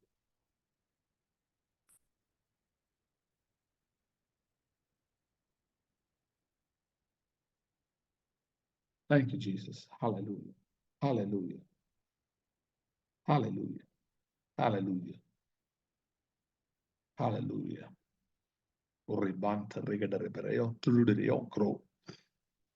Oribrento ro renda recadarabo. Brent ride renge terro brocco duri bante. Rembranto rimbattere gadara onko ture bereo. Orembento ribadara ante rigedara. Oribronto வார்த்தை உங்களுக்குள்ள என்ன பண்ணுதுன்னா, நீங்கள் அடிமைகள் சூழ்நிலைகளுக்கு பிரச்சனைகளுக்கு என்கிற இடத்துல இருந்து நீங்க தான் அதுக்கு பாஸ்ன்ற இடத்துக்கு உங்க மைண்டை மாத்தி உங்களையே எனவே ஒரு பாசிட்டிவ் பிரெயின் வாஷிங் பண்ணுது. பாசிட்டிவ் பிரெயின் வாஷிங் பண்ணுது. நீங்க நிறைய பேர் நான் பேலனை இழந்துட்டேன், நான் சோர்ந்து போயிட்டேன் அப்படிலாம் சொல்றீங்களா, அதெல்லாம் எதுவும் உண்மை கிடையாது. அதான் என்ன ஆயிடுச்சுன்னா ஒரு நெகட்டிவ் பிரெயின் வாஷிங் நடந்துருச்சு. உன்னால முடியாது, உனக்கு ஒண்ணும் இல்லை, உனக்குள்ள ஆவி இருக்குன்றத உங்களை மறக்க வச்சு நீங்க வெறும் மாம்சம் தான் அப்படின்ற மாதிரி உங்களை கொண்டு வந்து மற்றவங்கள மாதிரிதான் நீ இருக்க, அவங்களுக்கு நடக்குதான் உனக்கு நடக்குது அப்படிலாம் சொல்லி உங்களை நம்ப வச்சு உங்களை ஒரு மாயையில வைத்திருக்கிறான், ஒரு நெகட்டிவ் பிரெயின் வாஷ் பண்ணி. But the word enters in and gives you a positive brainwash. It makes you believe that you can also definitely overcome. Thank you, Lord. Thank you, Lord. Hallelujah. சிலுவையின் முன்னே உலகம் என் பின்னே, சிலுவையின் முன்னே உலகம் என் பின்னே, சிலுவையின் முன்னே உலகம் என் பின்னே, பின்னோக்கே நான், பின்னோக்கே நான், பின்னோக்கே நான், பின்னோக்கே நான், சிலுவையின் முன்னே உலகம் என் பின்னே, சிலுவையின் முன்னே உலகம் என் பின்னே, சிலுவையின் முன்னே உலகம் என் பின்னே, பின்னோக்கே நான், பின்னோக்கே நான் பின்னோக்கே நான் பின்னோக்கே நான். ஹalleluya. Thank you Lord. ஸ்தோத்திரம் ஆண்டவரே. ஆண்டவரே, ஒருக்காக நான் ஜெபிக்கிறேன். பலத்தின் மேல் பலன் அடைவார்களா, பலத்தின் மேல் பலன் அடைவார்களா இந்த நாளிலே. உடைய வார்த்தையினாலே வருகிற பலன், உடைய வார்த்தையினாலே வருகிற பலன் எப்பொழுதும் இவர்களை தொடும்படியா நான் ஜெபிக்கிறேன். ஹalleluya. ஹalleluya. ஹalleluya. ஹalleluya. ஆண்டவர், நீர் எங்களை அழைத்திருப்பது, நீர் எங்கள் கரத்தை பிடித்திருப்பது எங்களை முற்றிலும் ஜெயம் கொள்ளுகிறவர்களாக வைப்பதற்காகவே, முற்றிலும் ஜெயம் கொள்ளுகிறவர்களாக வைப்பதற்காக மட்டுமே நீர் எங்கள் கரத்தை பிடித்திருக்கிறீர். அதற்காக நன்றி செலுத்துகிறோம். ஆண்டவருடைய கரத்தை நாங்களும் இந்த நாளிலே பற்றிக் கொள்கிறோம். ஹalleluya. ஹalleluya. ஹalleluya. ஆளுகைகள் எடுக்க வேண்டியவர்கள் மேல் ஆளுகை நாங்கள் எடுக்கும்படி, ஹalleluya. அதிகாரம் செலுத்த வேண்டியவர்கள் மேல் அதிகாரம் செலுத்தும்படி எங்கள் கண்களை இன்னும் திறந்தழுவீராக, மனக்கண்களை இன்னும் பிரகாசமாக்குவீராக. Thank you Lord. Thank you Lord. ஆண்டவர், இந்த நாளிலும் ஒவ்வொருக்காக நான் ஜெபிக்கிறேன். அவர்களோடு I want to agree with them and pray, Lord. எந்தெந்த துரைத்தனம் அதிகாரம் அவங்க வாழ்க்கையில் அவங்களை மிரட்டி கொண்டிருக்கிறதோ, அதன் மேல் இவர்களுக்கு அதிகாரம் இருக்கிறது என்பதை இவர்களை பார்க்கும்படியாகவும், அந்த துரைத்தனத்தையும் அதிகாரத்தையும் பரிகரித்து கிறிஸ்துவின் ஆளுகையை கொண்டு வரும்படியாகவும் நாங்கள் இந்த பூமியில இருக்கிறோம், அதற்கென்றே அழைக்கப்பட்டிருக்கிறோம் என்கிற தெளிவும் வெளிச்சமும் உண்டாக முடியாது நான் ஜெபிக்கிறேன். பெரிய காரியங்கள் செய்வீராக. தொடர்ந்து உடைய வார்த்தையை கொண்டு சிக்ஷித்து கரெக்ட் பண்ணி, ஆண்டவரே, துன்மார்க்கனுக்கு குழி வெட்டப்படும் வரைக்கும் நீர் உம்மிடத்தில் சிக்ஷித்து போதிக்கிற மனுஷன் பாக்கியவான் என்று சொல்லப்பட்டிருக்கிறது. அப்படி நம்முடைய வார்த்தையினால் எங்களுக்கு ஆவியில் சிக்ஷைகள் உண்டாவதாக, கரெக்ஷன்ஸ் உண்டாவதாக. எங்களுடைய அவநம்பிக்கைகள், நாங்கள் எங்களை விட்டு வைத்துக்கிற குறைவான எண்ணங்கள், ஆண்டவரே, let them break into pieces. Let us move into greater dimensions of vision and wisdom. Thank you Lord. கிருபையின் கரத்தில் எங்களை ஒப்புக்கொடுக்கிறோம். ஆசீர்வதியும். இயேசு கிறிஸ்துவின் நாமத்தில் ஜெபிக்கிறோம் பிதாவே. God bless you. Thank you, Joshua. Thank you. Thank you, brother. Thank you. Joshua. Praise Lord. Thank you, brother. Thank you, brother. Thank you. Thank you, Joshua. Thank you, brother. Thank you. I'm ending the meeting, guys. Bye.